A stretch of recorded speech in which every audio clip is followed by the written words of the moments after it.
ஒரு 14 வயசு பையன் இந்தியாவை மட்டும் இல்லாமல் உலகத்தையே திரும்பி பார்க்க வைக்கிற மாதிரி ஒரு மிகப்பெரிய சம்பவத்தை ஐபிஎல்லில் பண்ணியிருக்காப்புல.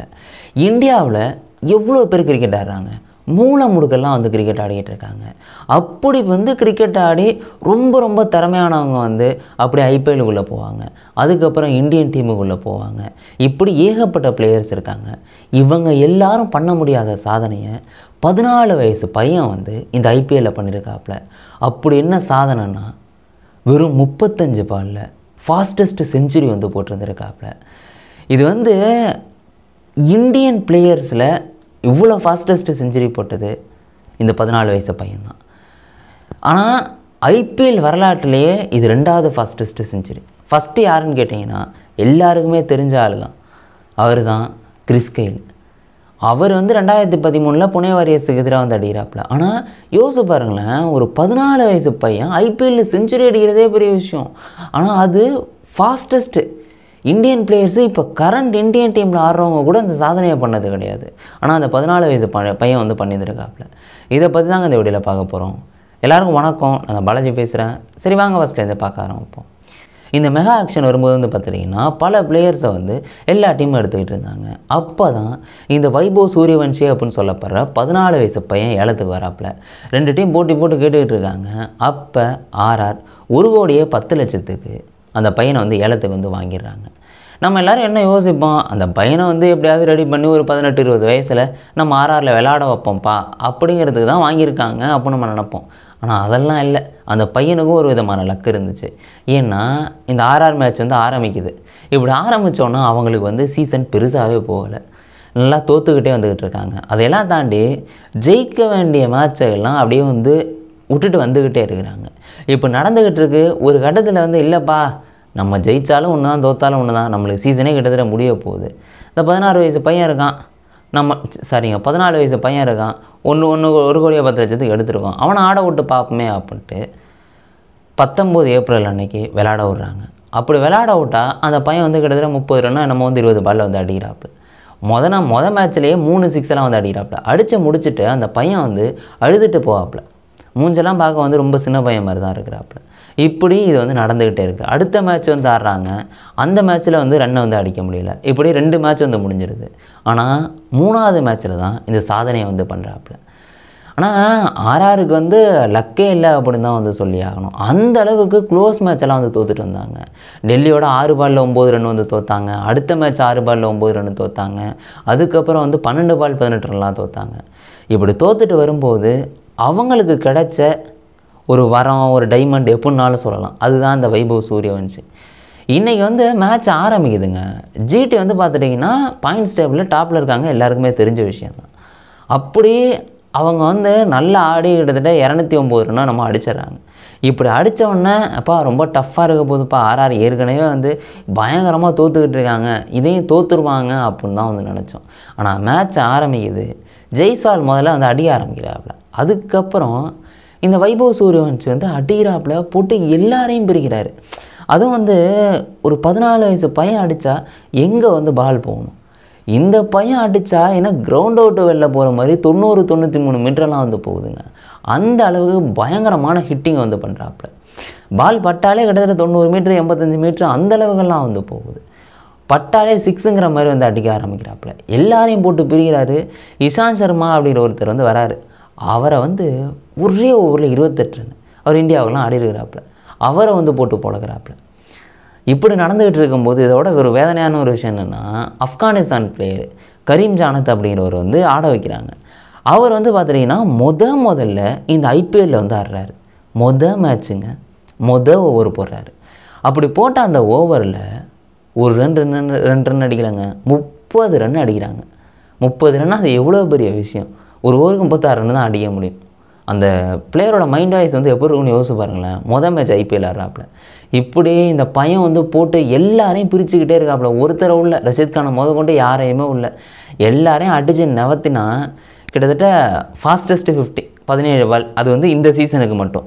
இது வந்து முதல்ல பண்ணுறாப்புல. சரி, இன்னும் 50 ரன்னர்களை செஞ்சுரி போடுறதுக்கு பார்த்தா டக்குன்னு அடிக்கிறாப்புல.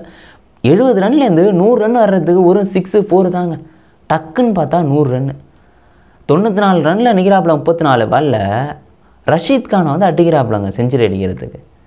இதெல்லாம் யோசிச்சு கூட பார்க்க முடியல. 11 6 இதெல்லாம் வந்து கற்பனை பண்ண முடியுதாங்க. 7 4 அந்த அளவுக்கு வெறும் 14 வயசு பையன் வேர்ல்டில் நல்லா பயங்கரமாக பவுலிங் போட்டவங்களெல்லாம் போட்டு பிரித்து வந்து கொடுக்குறாப்புல. இதெல்லாம் வந்து யோசிச்சு கூட பார்க்க முடியாத ஒரு மிகப்பெரிய வந்து ஹிட்டிங். அதுவும் அடித்தா வந்து பால்லாம் வெளில போகுது. சும்மா சத்தெல்லாம் அடித்தா வந்து பால் வெளில தான் போகுது. என்னப்பா நாங்கள் வந்து 20வது ஓவர் வரையும் போனால் தானே நாங்கள் தோப்போம், நாங்கள் 15 ஓவரில் மேட்சே முடிச்சிருவோம் அப்படிங்கிற மாதிரி ஜெய்ஸ்வாலும் இந்த வைபவ் சூரியவன்சியும் பயங்கரமாக ஆடுறாங்க. இப்படி ஆடின ஆட்டத்தில் 16 ஓவர் முடியறதுக்குள்ளேயே வந்து ஜெயிச்சு வந்து முடிக்கிறாங்க. இதெல்லாம் வந்து யோசிச்சு பாருங்களேன். அந்த பையன் இப்போ வந்து 10வது தானங்க படிப்பாங்க, 14 வயசுனா. அப்படியே இப்போ ஸ்கூல் போகிறாப்புலன்னு வைங்களேன். ஸ்கூலில் என்ன பண்ணிகிட்டு இருக்காப்புலலாம் தெரில. அப்படி ஸ்கூல் போகிறாருன்னு வைங்க, அந்த ஸ்கூலில் எப்படி பார்க்கும் யோசிச்சு பாருங்கள். இன்றைக்கி ஒரே நாளில் உலக ஃபேமஸே ஆகிட்டாரு அப்படின்னு சொல்லலாம். ஏன்னா இந்தளவுக்கு சாதனை வந்து யாரும் பண்ண முடியாது. அந்தளவுக்கு வந்து ஒரு மிகப்பெரிய விஷயத்தை பண்ணிட்டார். ஸ்கூலுக்கு போகும்போது எல்லோரும் எப்பா என்ன மாதிரி ஆட்டம் ஆடிட்டான் அப்படின்னு தானே வந்து பார்ப்பாங்க. இந்த ஐபிஎல் வரலாற்றிலேயே பல சீசன் வந்து ஓடிட்டு யூசப் பதான் வந்து 2010 வந்து பார்த்துட்டிங்கன்னா 37 பாலில் வந்து செஞ்சுரி போடுறாங்க. எப்பா பயங்கர ஃபாஸ்டஸ்ட்டு செஞ்சுரிப்பா, இதெல்லாம் முறியடிக்கிறனா கொஞ்சம் கஷ்டமான விஷயம் அப்படின்னு சொல்கிறாங்க.